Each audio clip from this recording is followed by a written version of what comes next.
Nacidos ser agradecidos, tengo que empezar agradeciendo a don Ramón Gaviria por acogernos en este marco tan especial y a Manuel González, aparte de por haber hecho el esfuerzo de organizar este ciclo, pues por haberme hecho esta presentación que me lo pone tan difícil, es decir, tan difícil que no les decepcione después de todas las bondades que él ha predicado de mí.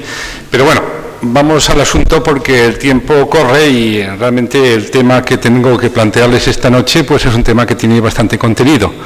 Porque Darwin realmente es una figura muy especial en la historia del pensamiento porque, según muchas interpretaciones, Darwin es el que consigue hacer de la biología una ciencia. No es que antes no lo fuese, pero una ciencia todavía muy renqueante, donde no había mucho acuerdo entre sus cultivadores y donde todavía, por decirlo así, no se sabía claramente cuál era su rumbo, cuáles eran sus principios, cuál era su método. En ese sentido, Darwin sí fue fundamental. Se puede decir que Darwin es para la biología lo que Newton fue para la física. Es curioso, dos ingleses y dos personas que trabajaron o que se formaron en la Universidad de Cambridge, ¿no?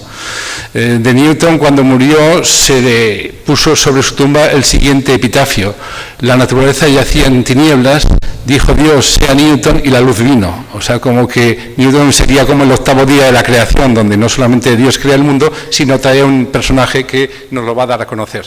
Bueno, pues en ese sentido Newton lo había dejado a medias y el que completó la faena fue un compatriota suyo, Darwin, cuya obra y cuya vida aquí recordamos. Voy a hacer una especie de mezcla entre su vida y su obra, porque creo que su vida de alguna manera introduce bastante bien a sus ideas y a sus aportaciones. Bien, lo primero que hay que decir es que este hombre era un hijo de papá, era un hombre de un hijo de un médico con mucho prestigio y con mucho patrimonio, una persona que vino a este mundo en unas condiciones en ese sentido muy acomodadas y que podría perfectamente haber sido un inútil, ¿no? Un heredero, un rentista, alguien que no fuese demasiado lejos, ¿no? Y algo de eso por lo menos hubo al principio, es decir, no fue un genio de primera hora, no es alguien que ya las primeras palabras que dijo fueron como genialidades, ¿no? Sino que aquí tienen ustedes una imagen, un retrato, se ve que era una familia acomodada, que les daba para hacer óleos incluso de los niños, ¿no?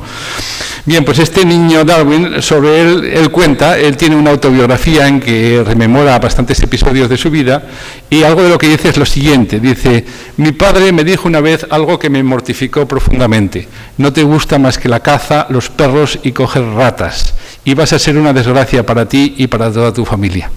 Ya el simple hecho de que él escribiese eso en sus memorias indica que era un hombre con una gran humildad, con una gran honestidad y con un gran desenfado también a la hora de plantear las cosas, ¿no? Alguien que en definitiva cae bastante bien, alguien que te conquista, diciendo, bueno, con este hombre me gustaría hacer un viaje largo porque no es el típico hombre impostado, soberbio y despreciativo, ¿no? Bien, pues esta persona durante un tiempo pues se dedica, como ahí indica, pues le gustaba mucho la caza, ir por aquí y por allá, y no tenía una idea muy clara de qué hacer en esta vida. Su padre era médico y por tradición familiar empezó los estudios de medicina, pero parece que aquello no iba demasiado bien, tal como él mismo lo cuenta, en este otro texto que también viene de su autobiografía. Dice: tras haber pasado 2 cursos en Edimburgo, mi padre se percató, o se enteró por mis hermanas, de que no me agradaba la idea de ser médico, así que me propuso hacerme clérigo. Mi padre estaba vehementemente en contra de que me volviera un señorito ocioso, cosa que entonces parecía mi destino más probable. Pedí algún tiempo para considerarlo, pues por lo poco que había oído o pensado sobre la materia, sentía escrúpulos acerca de la declaración de mi fe en todos los dogmas de la Iglesia anglicana, aunque por otra parte me agradaba la idea de ser cura rural. Por consiguiente, leí con gran atención unos cuantos libros de teología y como entonces no dudé lo más mínimo sobre la verdad estricta y literal de cada una de las palabras de la Biblia, me convencí inmediatamente de que debía aceptar nuestro credo sin reservas. Entonces, la idea de ser entonces párroco anglicano, pues era más o menos como ser un pequeño terrateniente, eran gente acomodada y que no tenían demasiadas obligaciones salvo preparar el sermón de los domingos. Y a eso le pareció que era una vida, digamos, compatible con sus aficiones de cazar y de coleccionar, porque otra cosa muy característica de él es que es un coleccionista, fue un coleccionista toda su vida, verdaderamente con auténtica pasión, yo diría, perdón por la palabra, un friki de coleccionar cosas, ¿no? Entonces, efectivamente, después de esta salida en falso, va a parar a Cambridge, universidad donde piensa prepararse para convertirse en pastor anglicano. Cambridge, a principios del siglo XIX, podía tener un aspecto como este. Curioso que ven ustedes que junto a los grandes coles están todavía las vacas pastando, ¿no? Era un sitio todavía bastante rural, ¿no? Y él efectivamente vivió allí esos años y la verdad es que tampoco se esforzó demasiado. Él también lo sigue contando. Esto puede parecer incluso falsa modestia, pero por otros lados sabemos que son cosas bastante ciertas, que realmente él actuó de esa manera. Y dice: pero durante el tiempo que pasé en Cambridge no me dediqué a ninguna actividad con tanta ilusión, ni ninguna me procuró tanto placer como la de coleccionar escarabajos. Lo hacía por la mera pasión de coleccionar, ya que no los disecaba y raramente comparaba sus caracteres externos con las descripciones de los libros, aunque de todos modos los clasificaba. Voy a dar una prueba de mi entusiasmo. Un día, mientras arrancaba cortezas viejas de árboles, vi 2 raros escarabajos y cogí uno en cada mano. Entonces vi un tercero de otra clase, que no me podía permitir perder, así que metí en la boca el que sostenía en la mano derecha. Pero ¡ay! Expulsó un fluido intensamente ácido que me quemó la lengua, por lo que me vi forzado a escupirlo, perdiendo este escarabajo y también el tercero. Lo curioso del texto es no solamente, digamos, el escozor que se llevó, sino que lo que más siente es haber perdido el que escupió y el que no llegó a alcanzar, ¿no? Entonces, bueno, realmente se ve que era un hombre que estaba dedicado a este tipo de cuestiones que hoy podríamos considerar como realmente frívolas o cosa parecida, ¿no? Pero ya también en esa época esta especie de frivolidad o de carácter un poco amateur, muy de aficionado a muchas cosas y profesional de ninguna, pues fue tomando un poco más de peso porque él conoció a una persona, uno de sus profesores, precisamente uno de esos clérigos en los cuales él pensaba volver a ser cuando terminase sus estudios, que era realmente un profesional ya, un botánico realmente muy eficaz y que fue auténticamente su maestro. Y él rememora la figura de ese maestro suyo, Henslow, en este texto que les pongo a continuación. Aquí tienen ustedes su retrato y el comentario de Darwin es el siguiente. Henslow era profundamente religioso y tan ortodoxo que un día me dijo que se afligiría si se alterara una sola palabra de los 39 artículos donde de alguna manera se resume la fe anglicana. Sus cualidades morales eran admirables en todos los sentidos. Estaba libre del menor asomo de vanidad u otros sentimientos mezquinos. No he visto nunca un hombre que pensara tan poco en sí mismo o en sus intereses. Su buen humor era imperturbable y sus maneras encantadoras y corteses. Con todo, pude observar que cualquier mala acción podía despertar en él la más acelerada indignación y hacerle actuar impetuosamente. Entonces, de alguna manera, al retratar a su maestro, no se está retratando a sí mismo. Él perdió sus convicciones religiosas y acabó siendo no un ateo, pero sí un agnóstico, pero sí un poco esa idea de la bonomía y sobre todo de la honestidad, ¿no? O sea, el sentido ético, que por otra parte es una, como saben ustedes bien, es una característica muy, muy propia del protestantismo y particularmente el protestantismo inglés, un poco que el mejor tributo que podemos dar a Dios, por decirlo así, es llevar una vida intachable y de alguna forma no, no pactar ni con la mentira ni con digamos, el aprovecharse del prójimo de mala manera, ¿no? Entonces, estas son cosas que sí él asumió y formaron parte de su tesitura moral.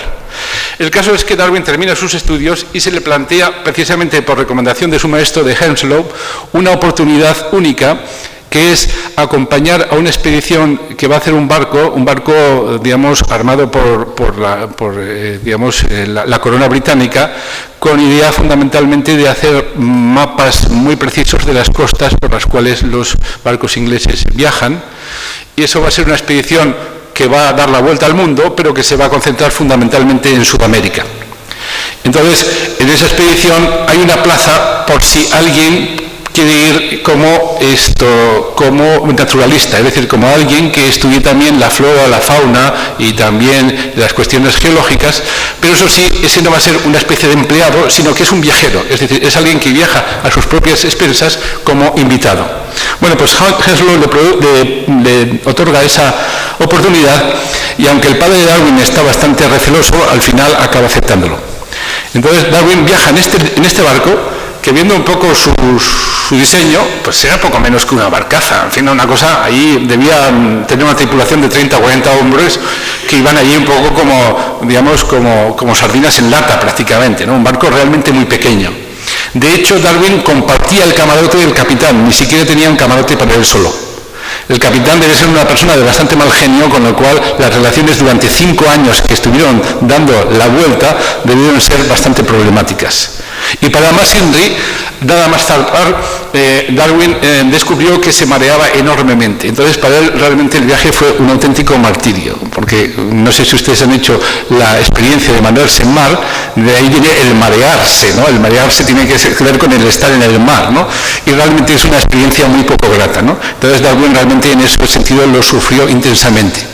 Pero ese sufrimiento se compensó porque ese afán coleccionista que él tenía desde su infancia de repente se profesionaliza, por decirlo así. Se lo toma verdaderamente en serio.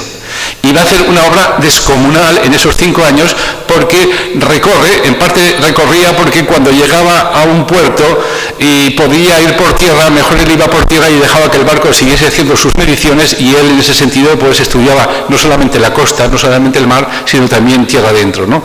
Y eso le hizo realmente hacer una colección extraordinaria.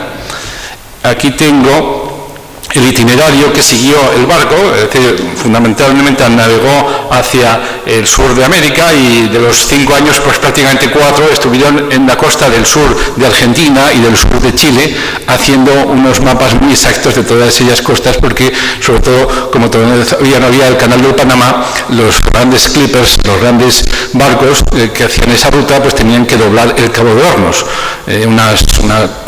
toda una aventura, porque ahí los vientos eran difíciles, el mar estaba muy mal y convenía tener un conocimiento exacto. Bien, pues aquí hay un comentario que he puesto ahí abajo. Descubrí, aunque inconsciente e insensiblemente, que el placer de observar y razonar era mucho mayor que el que reside en la destreza y el deporte. O sea, de ser un hombre deportista, cazador, de repente empieza a ser alguien que conocer el mundo y levantar acta de todas las especies que viven. Hay que decir que de entrada, incluso Darwin, más que zoólogo o botánico, es decir, más que estudiar las plantas y los animales, fue geólogo. Fueron las formaciones geológicas las que en primer lugar le llamaron la atención y las que en cierto modo constituyeron un poco su escuela. Porque efectivamente, al empezar el viaje, Darwin llevó en su equipaje, en su maleta, este libro, un libro que acababa de salir entonces, de un autor, Lyell, que había introducido en la ciencia de la geología el punto de vista uniformista. Es decir, hasta entonces se pensaba que el relieve de la Tierra habría sufrido una serie de catástrofes, una serie de cataclismos que habían alterado profundamente, los famosos diluvios o cosas similares, el relieve terrestre, y que habrían, por decirlo así, hecho borrón y cuenta nueva de la Tierra una y otra vez. Mientras que Lyell y Hutton y algunos otros dijeron, no, los mismos pequeños terremotos, los mismos pequeños diluvios que van cayendo, digamos, la erosión que producen los mares, que producen los ríos, que producen los vientos, actuando día tras día, año tras año, siglo tras siglo, acaban alterando profundísimamente la superficie terrestre, de tal manera que no es necesario romper la continuidad de la evolución, sino que hay una continuidad. De alguna manera, día a día se va transformando ante nuestros ojos el relieve terrestre. Entonces, ese punto de vista Darwin lo aprendió y lo asumió, y en cierto modo lo que va a hacer es transportarlo también a la propia diversificación de la vida. Viniendo a decir que no hay grandes cataclismos que entierran a los dinosaurios y a otras especies antiguas y surgen otras completamente nuevas, sino que hay una evolución constante, poco a poco, que va transformando las especies hasta adquirir la presencia que actualmente encontramos. El caso es que, antes de pensar en extender el principio evolutivo de la geología a la botánica, a la biología, Darwin también hizo sus pinitos, hizo sus conquistas en el campo de la geología, porque una de las formaciones que a él le llamaron más la atención fue precisamente las islas de coral, que suelen tener este aspecto más o menos circular, con estas lagunas interiores, y que no dejaban de plantear un enigma de cómo habían podido surgir estas formaciones. Hasta entonces no había ninguna teoría al respecto.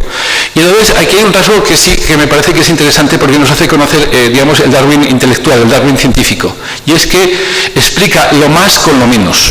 Es decir, él no busca hipótesis complicadas, no busca teorías alambicadas que no se sabe cómo se pueden llegar a formar, sino ideas muy sencillas, un poco como el huevo de Colón, y que de repente dan la clave. Concretamente, frente a este problema, su idea es tan sencilla como la siguiente. Él pensó que esas formaciones, esos atolones, esas islas circulares, originariamente habían sido... Aquí ven un poco, digamos, como tres estadios, ¿no? El estadio 1 era simplemente una isla en mitad del océano que surgía como una montaña, como un volcán, por ejemplo. Pero poco a poco, eso él lo comprobó, que era una hipótesis bastante... esa tierra se fue hundiendo poco a poco, es decir, milímetro a milímetro, centímetro a centímetro, siglo tras siglo. Entonces, unas formaciones que son los corales, que tienen la facultad de, en las orillas poco profundas, generar unos esqueletos calizos que van de alguna manera ahí quedando generación tras generación, pues esas formaciones coralíferas fueron creciendo, fueron subiendo de nivel al mismo tiempo que bajaba que ascendía el mar. Y entonces de tal manera que al final la montaña original queda enterrada y lo único que queda a flor de agua son esas formaciones colaríferas que antes estaban sostenidas por una montaña que se hundió. Como ven, la idea es enormemente sencilla, pero el gran mérito es que, aunque sea tan sencilla, resulta que es verdadera. Resulta que es la explicación más plausible todavía actualmente aceptada para explicar el origen y la formación de esos curiosos elementos, ¿no?, del paisaje. Bien, pero claro, él no era solamente geólogo, también era botánico y también era zoólogo. Y ahí sí que, tal como lo relató después, empezó a darse cuenta, sobre todo en esos viajes que fue haciendo en Argentina, por ejemplo, desembarcaba en Buenos Aires y bajaba por la costa de la Patagonia hacia Torre de Fuego para volverse a montar de nuevo en el barco. Y entonces él iba viendo cómo iban cambiando las especies de una latitud a otra. Y acabó resumiendo así sus enseñanzas. Dice: a partir de 1854 me consagré totalmente a ordenar mi enorme montón de apuntes, a observar y a experimentar en relación con la transmutación de las especies. Al principio él no hablaba de evolución, hablaba de transmutación. O sea, cómo unas especies biológicas o unas especies botánicas se pueden transformar en otras. Y dice, durante el viaje del Beagle era el nombre de ese barco donde él estuvo navegando 5 años, había quedado profundamente impresionado cuando descubrí en las formaciones de las pampas grandes animales fósiles cubiertos de corazas como las de los actuales armadillos.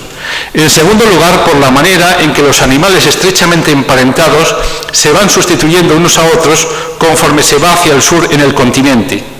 Y en tercer lugar, por el carácter sudamericano de la mayor parte de los productos de las Islas Galápagos y más especialmente por la manera en que difieren ligeramente los que cada una de las islas del grupo, sin que ninguno de ellos parezca muy vieja en sentido geológico. Es decir, a él no se le encendió la bombilla de la noche a la mañana, sino que muy poco a poco, también una especie de lenta evolución intelectual, se le fue acumulando evidencias y después ideas de que no tenemos por qué suponer que las especies biológicas han surgido así de la noche a la mañana, como surgidas de la Tierra o como impuestas directamente por Dios o por una potencia sobrenatural sobre la superficie terrestre, sino que de unas pocas especies iniciales pues se ha ido evolucionando, se han ido transformando y se han ido diversificando hasta tener la apariencia que actualmente vemos. Entonces el hecho de que animales actualmente vivos en Sudamérica, como los armadillos, coincidan en muchos rasgos con animales desaparecidos, como los armadillos gigantes, que ya no existen, pero sí han quedado sus esqueletos, pues indica que algo tienen que ver, que en cierto modo unos descienden de los otros, porque esas estructuras, ese tipo de especies no las encontramos ni en Europa ni en Asia, son especies claramente americanas. Incluso iba viendo cómo al ir bajando por la costa, pues unas especies se sustituían por otras, pero todas eran como primas hermanas. Y muy concretamente el tema de las Galápagos. Las Galápagos es unas islas que están situadas en medio del Pacífico, pero a unos 1000 kilómetros de Ecuador, de la costa americana, que es el país al cual pertenecen. Y esas islas tienen unas islas muy recientes, han surgido de unas erupciones volcánicas, no de ayer ni de antes de ayer, pero hace pocos millones de años, y han sido colonizadas, obviamente, por especies americanas. Lo que hay son plantas y animales americanos, pero que se han modificado, con lo cual la idea de que en unos pocos millones de años esas modificaciones pueden tener lugar es algo que él pudo comprobar. Y pudo comprobar porque aquí ven ustedes lo que él hacía. Él iba recopilando especímenes de todo bicho viviente, incluso de todo bicho no viviente. Esta era la colección de pájaros, concretamente de pinzones, que él recogió en esas islas, y no estuvieron más que un mes, ¿no? Pero realmente debía tener una puntería, aparte que él enseñó a su criado a disparar, y entonces allí no había, ni pelo ni pluma, absolutamente de todo cazaba él, y después, como ven ustedes, le ponían también unas etiquetas muy exactas en qué isla, qué día, de qué manera. Entonces encontró que los pinzones en América es una especie única, pero ahí en las Galápagos hay una especie diferente en cada isla. Y además son especies, aquí tengo, partiendo de una especie única, se han ido desarrollando distintos pinzones, unos de los cuales tienen un pico más gordo porque se alimentan de semillas, otro más ancho porque se alimentan de hierbas y otros más estrechos porque se alimentan de insectos. Es decir, lo que era una sola especie, ahora son 10 o 12. Y en muy poco tiempo, geológicamente hablando. O sea, para eso ya él vio que ahí había, que no había una inmovilidad, sino que había una posibilidad, una plasticidad en las formas vivientes, y que en ese sentido no se trataba tanto de discutir si había habido o no había habido evolución, él daba eso por resuelto. El problema era encontrar cómo se había producido, es decir, cuál era el mecanismo de la evolución. En esto termina ya la expedición. Además ahí se portó como una persona valiente y arrostró peligros, aunque también pilló una infección, parece que él se contagió de la fiebre de Chagas, y que eso ya le hizo ser más o menos una persona enferma el resto de su vida. El caso es que vuelve a Inglaterra, toma posesión. El hombre, se da cuenta que su padre le va a dejar una gran herencia y que en realidad no necesita trabajar, que puede ser vivir de las rentas. Y entonces se plantea, qué hacer con su vida. Ya tiene 28 años, ¿se casa o no se casa? Esa es la primera decisión. Y ahí se comporta como un auténtico burgués, ¿no? Dicho sea, con todas sus virtudes y con todos sus defectos. Él llevaba un diario privado que además no tiró, y por eso sabemos que incluso eso se lo planteó como una cuestión: ¿me caso o no me caso? Y entonces, como buen inglés, pone ventajas e inconvenientes. Y vean ustedes cuál fue el salto de esto. Esta, por cierto, es la elegida al final, una prima suya. Pero, el razonamiento es el siguiente, y estos son notas de su diario íntimo. Ventajas del matrimonio. Los hijos, si Dios quiere, compañeros constantes, en la vejez amigos, que se interesan por nosotros, a los que queremos y con los que jugamos seguramente mejor que con un perro. Un hogar y alguien que cuida la casa, el atractivo de la música y la charla femenina. Estas cosas son buenas para la salud. Pero a continuación pone el otro lado, ¿no? Desventajas. Una pérdida terrible de tiempo. Y si vienen muchos hijos, estar obligado a ganar su pan. ¿Qué trabajo y qué gastos para encontrar una casa y amueblarla? ¿Cómo podría seguir con mi trabajo si estuviera obligado a salir todos los días de paseo con mi mujer? No podría aprender la lengua francesa, no vería el continente, ni visitaría América, ni podría nunca subir en un globo. Esto de subir en un globo a mí me dejó un poco desconcertado, ¿no? Bien, entonces, si esto es problemático, veamos la otra opción. La otra opción es quedarse soltero. Ahora, ventajas de quedarse soltero. Pues ser libre para viajar, poder sostener conversaciones con hombres inteligentes en los clubs, y ahí se le acaba la lista, ¿no? Desventajas de quedarse soltero. Pero es malo para la salud trabajar tanto. ¿De qué sirve trabajar sin la simpatía de amigos próximos y queridos? Dios mío, es insoportable pensar en pasarse toda la vida como una abeja obrera, solo trabajando y nada más. No, no puede ser. Imaginémonos pasarse toda la vida solo en una casa de Londres, llena de humo y sucia. Imagínate una mujer cariñosa y dulce en un sofá con un fuego de chimenea y libros, tal vez música, y compara este cuadro con la triste realidad actual. Y después pone debajo: casarse, casarse, casarse. un mes más tarde, también igual de lacónico, dice: esta mañana me casé con mi prima y volví a Londres, punto, ¿no? Por cierto, que fue un matrimonio felicísimo, ¿no? Su prima, que fue su mujer, era un año mayor que él, le dio 10 hijos y se convirtió en su enfermera, porque él a partir de este momento empezó a tener todo tipo de achaques y gracias a su mujer consiguió no solamente tener esa familia numerosísima, sino una vida realmente feliz y enormemente, digamos, fructífera, ¿no? Porque efectivamente, perdiendo el tiempo que aquí había previsto, se compra una casa no en Londres, sino en las afueras, a unos 30 kilómetros de Londres, en Kent, un sitio maravilloso, se conserva prácticamente tal cual, con un gran jardín por delante, una huerta detrás, unos invernaderos, donde él podía hacer sus pequeños experimentos de botánica, cultivar plantas, cruzarlas, ver los resultados de ella. Ahí tiene una foto con una de sus hijos jóvenes, ya hecho una persona un poquito mayor, y aquí ven ustedes, porque se conserva tal cual, el gabinete donde él trabajaba.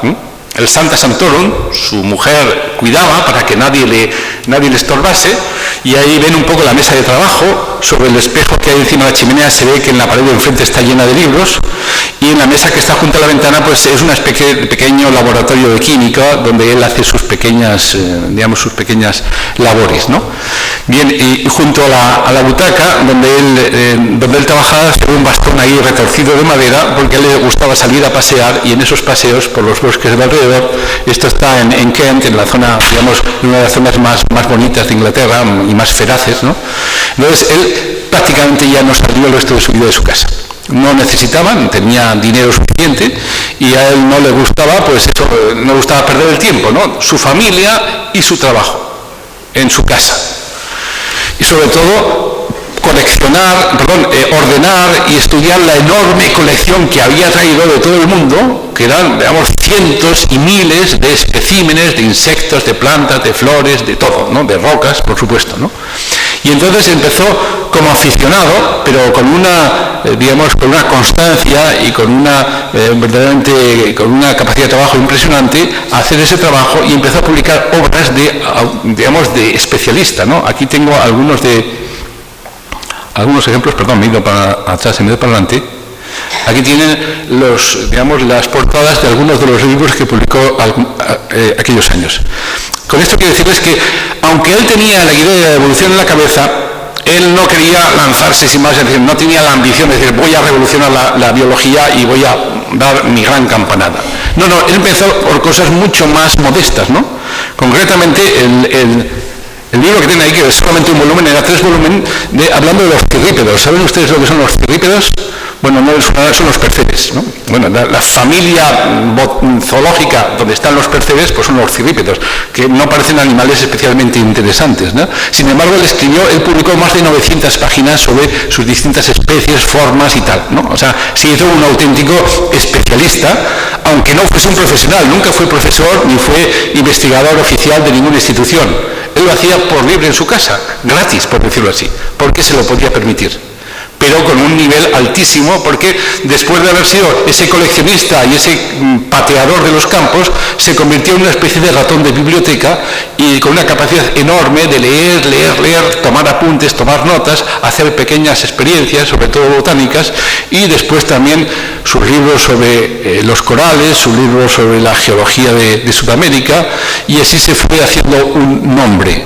Es decir, fue un hombre con gran prestigio y tenía los mejores especialistas en geología, en botánica, en zoología de Inglaterra, iban a verle a su casa, tenían una correspondencia con él, y él era, pues eso, presidía muchas sociedades, tenía muchos puestos honoríficos, pero seguía sobre todo por sus frecuentes achaques en su casa, dedicándose a esas cuestiones.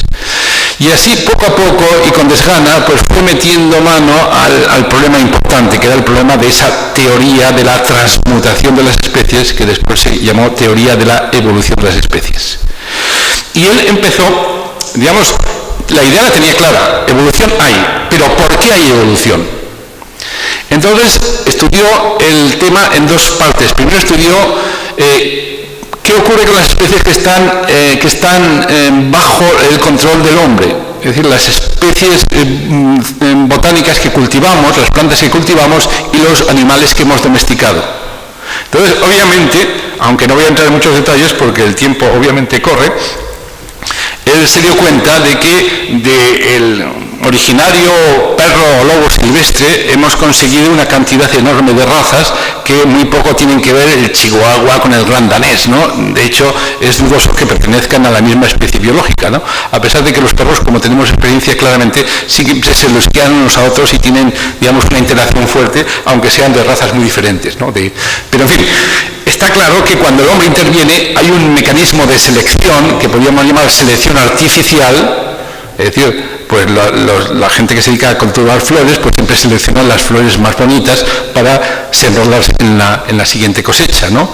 Y también el que cría toros, pues busca los toros con mejor casta, con mayor fiereza, con mayor trapío, lo que sea, y de esa manera la especie se va mejorando poco a poco.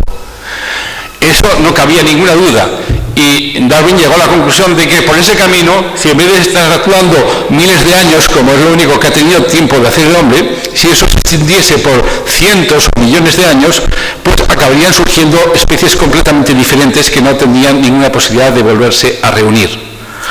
Pero el problema es, en estado de naturaleza, se supone que las especies vivas son también plásticas, es decir, también varían, pero si no hay un mecanismo de selección, entonces esas variaciones que van surgiendo se pierden porque se vuelven a reunir, se vuelven en cierto modo a cruzar las especies y de hecho no surgiría nada nuevo. Entonces el enigma y lo que le tuvo entretenido durante unos cuantos años es si en la naturaleza hay un mecanismo de selección, una selección natural que cumpla la misión que en el caso de la selección artificial cumple directamente el hombre.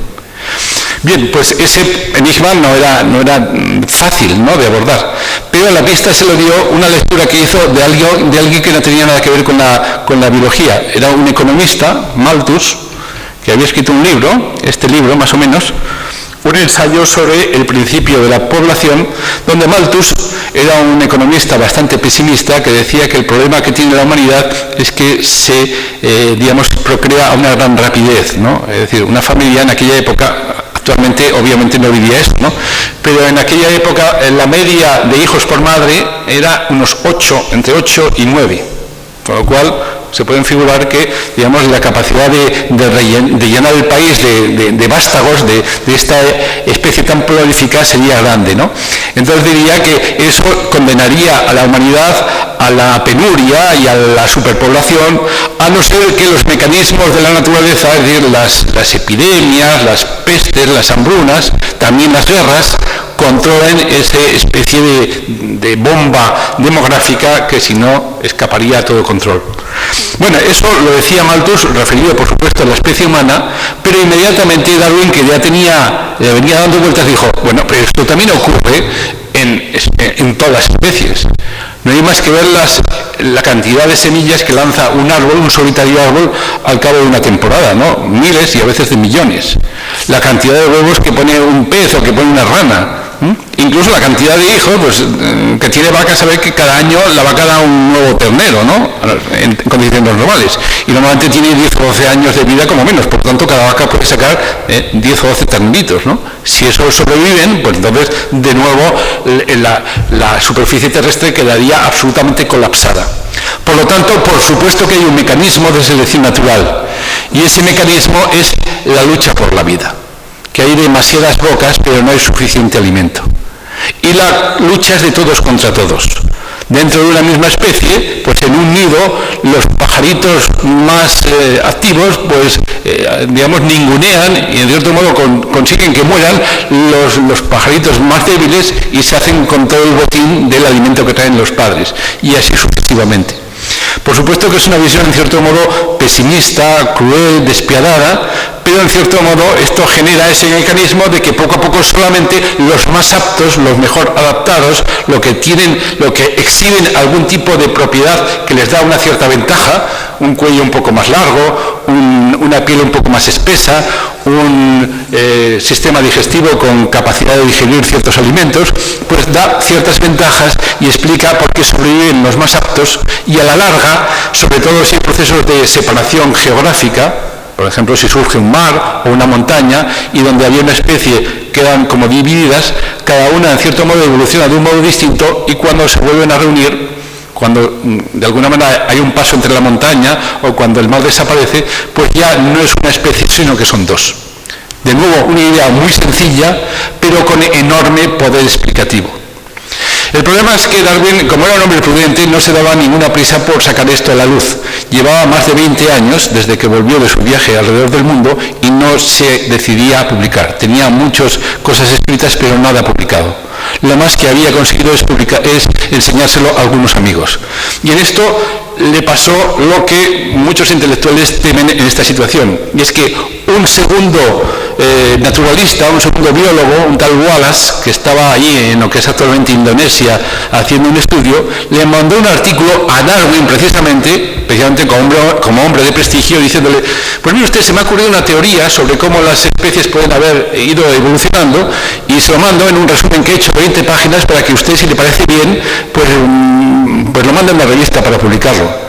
Y entonces Darwin se llevó la enorme y terrible y desagradable sorpresa que prácticamente al 100% coincidía con lo que él venía pensando. Y ahí se le planteó el típico conflicto de conciencia: ¿qué hago? Este hombre ha confiado en mí, me ha entregado su original y ahora no puedo pararlo, y por otra parte, si yo me apresuro a publicar el mío, pues estoy de alguna manera tomando esa ventaja. Entonces, según confesó, estuvo a punto de romper todo su material y renunciar a la teoría. Pero como había amigos comunes que dijeron: no, esto es una barbaridad, le convencieron de que se hiciese una publicación conjunta. Es decir, que se publicasen a la vez el artículo de Wallace y algunos de los apuntes que Darwin había ido dando a conocer a amigos. Efectivamente, eso se publicó, y como eran publicaciones resumidas, pues la verdad que no tuvo demasiada repercusión, ¿no? Porque en aquella época, por supuesto, que había mucha gente que de alguna manera le daba vueltas a la idea de la evolución, pero nadie había conseguido una explicación realmente satisfactoria. Pero a partir de ese momento, Darwin se pone las pilas y en menos de un año es cuando escribe su libro. Él, de hecho, había pensado escribir un libro muy gordo, un libro de 2.000 o 3.000 páginas. Pero claro, ante esta urgencia, escribió un libro solamente de 400 páginas, donde resumió, pero cómo resumió, toda esa larga colección de materiales que él tenía. Y ese fue precisamente El origen de las especies, que fue el libro que se publicó en 1859, y eso sí fue un bombazo. La primera edición de 1.300 ejemplares se agotó en un solo día.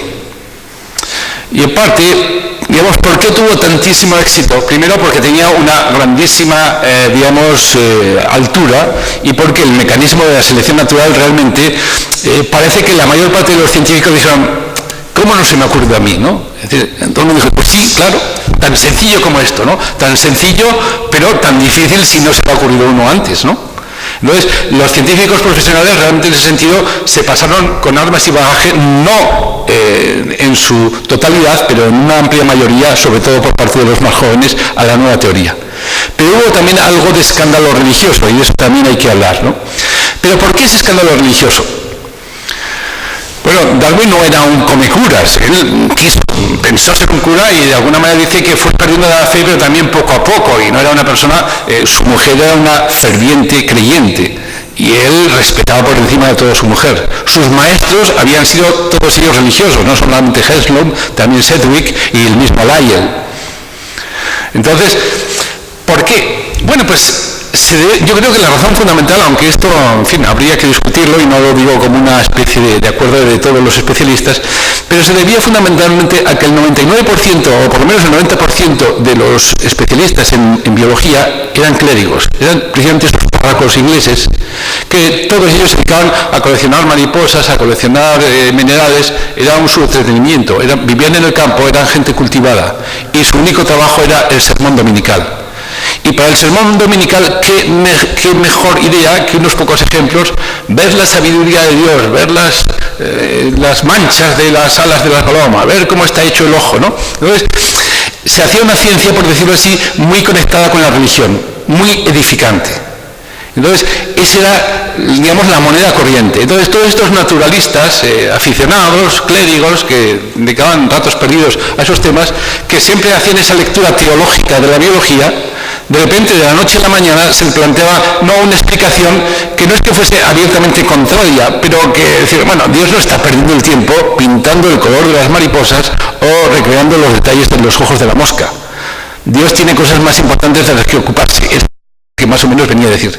A muchos les ofendía eso, porque era como alejarles de Dios, de ese Dios un poco como cotidiano y como él mismo coleccionista. Esa imagen, esa especie de esquema se les caía al suelo. Y esa fue precisamente la mayor polémica que se planteó, y que se planteó fundamentalmente en Inglaterra y no en otros lugares.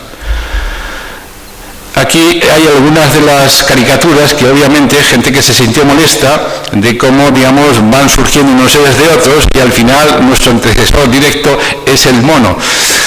Digamos, el escándalo fundamental, lo que ha dicho Manuel, no es porque, por supuesto que hay gente que lo decía, no es tanto porque el mono sea imbécil, sino porque se consideraba que el mono era enormemente sexuado. Es decir, veían los monos en los zoológicos y se dedicaban a lo que se dedicaban, ¿no? Parece que, bueno, no tenían otra cosa que hacer, y entonces, para la mentalidad victoriana de aquella época era escandaloso, ¿no? Estos procaces animales, gente que se dedican al ludibrio, pues resultaban a ser nuestros antecesores. Hasta ahí podríamos llegar, ¿no? Esa era un poco más o menos la tesitura.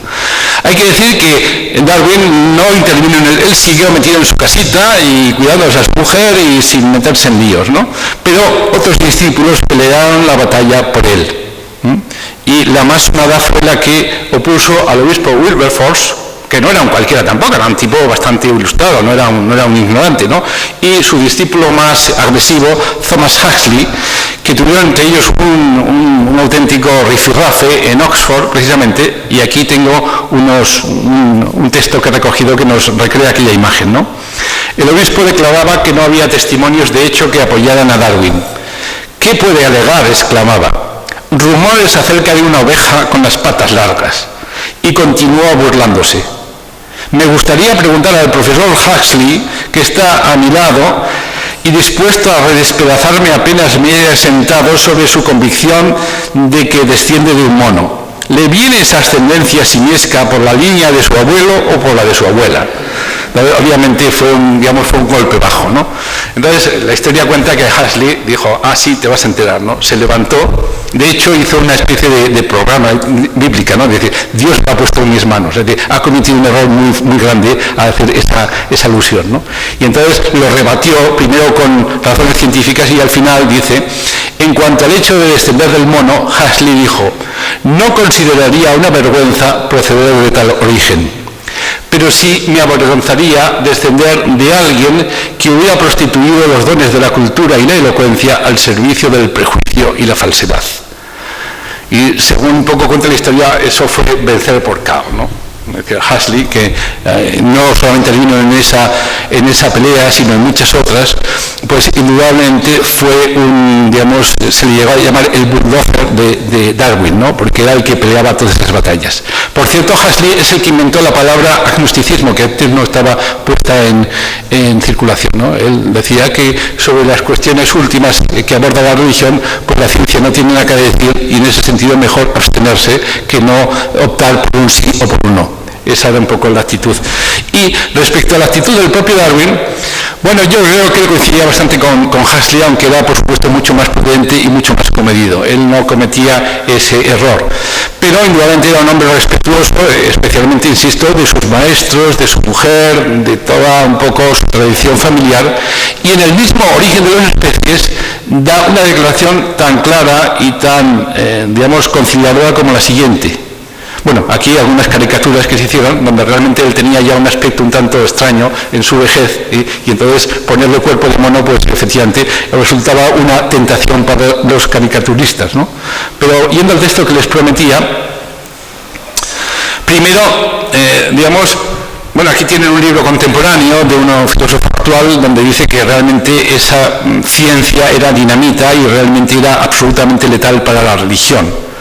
Si vemos un poco lo que el propio Darwin decía, nos damos cuenta que Darwin era un tipo mucho más prudente y mucho más comedido, ¿no? Por ejemplo, respecto a su propia teoría, él no lo veía como una alternativa a la religión, como una verdad absolutamente innegable, ¿no? Sino decía una cosa tan, de sentido común como lo siguiente. Dice, yo no creo en la selección natural porque pueda probar en ningún caso particular que haya convertido una especie en otra, sino porque agrupa y explica correctamente, al menos así me lo parece, muchos hechos de clasificación, embriología, morfología, órganos rudimentarios, sucesión y distribución geográfica. Como diciendo, bueno, pues esto no es un dogma, esto no es una verdad eterna. Esto es el modo más normal y más lógico que se me ocurre a mí de poder explicar muchas evidencias dispersas. Ninguna de ellas es concluyente, pero si las sumamos todas juntas, pues parece que es bastante razonable asumir mi teoría. De tal manera la presentaba. Y en cuanto a la religión, lo que decía era lo siguiente, también en el mismo libro. No veo ninguna razón válida para que las opiniones expuestas en este libro hieran los sentimientos religiosos de nadie. Es suficiente como demostración de lo pasajeras que son tales impresiones recordar que el mayor descubrimiento que jamás ha hecho el hombre, o sea, la ley de la atracción de la gravedad, fue también atacado por Leibniz. Esto es mentira, pero bueno, dejémoslo. Como su versión de la religión natural y por consiguiente de la revelada. Un famoso autor y teólogo me ha escrito diciéndome que poco a poco ha sabido comprender que es una concepción igualmente noble de la divinidad creer que ha creado unas pocas formas primitivas capaces de desarrollarse por sí mismas en otras formas necesarias, como creer, como se creía hasta ahora, que ha necesitado un acto nuevo de creación para llenar los huecos producidos por la acción de sus leyes. O sea, diciendo, bueno, es que hay dos modos de entender la intervención divina. Una que echa a rodar el universo para que el propio universo se vaya complicando y se vaya enriqueciendo, y otra como interviniendo día a día y decir, hoy creo los pajaritos y mañana las lagartijas, ¿no? Y que a él incluso desde el punto de vista teológico, independientemente de cuál fuese su propia actitud, le parecía incluso más digna de un concepto, digamos, adulto de Dios, la segunda solución que la primera. Y ahí un poco la batería de todos sus, digamos, contemporáneos. El propio Wallace era un hombre creyente, era un hombre que tenía una actitud, digamos, religiosa completamente diferente, ¿no? O sea, vienen a decir, bueno, pues cada uno puede tener su opción religiosa. Ahí está Sacray, está Henslow, está Sedgwick, está Fitzroy, el capitán, está, bueno, pues prácticamente está el propio Lyell, por supuesto su esposa, ¿no? Entonces, yo creo que fue una auténtica desgracia que ese mensaje de moderación y de, en cierto modo, de buscar acuerdos más que desacuerdos, que era lo propio tanto de los científicos más ilustrados como de los, digamos, los científicos con fe religiosa más ilustrados, como los científicos agnósticos más ilustrados, se perdiese por esa búsqueda de una intolerancia, de un negar el pan y la sal, al contrario, por un caricaturizar sus soluciones, es decir, por una búsqueda más de la discordia que de la concordia, ¿no? Y yo creo que sería bueno que al cabo de 200 años pues encontremos efectivamente a buscar más lo que nos une que lo que nos separa. Muchas gracias.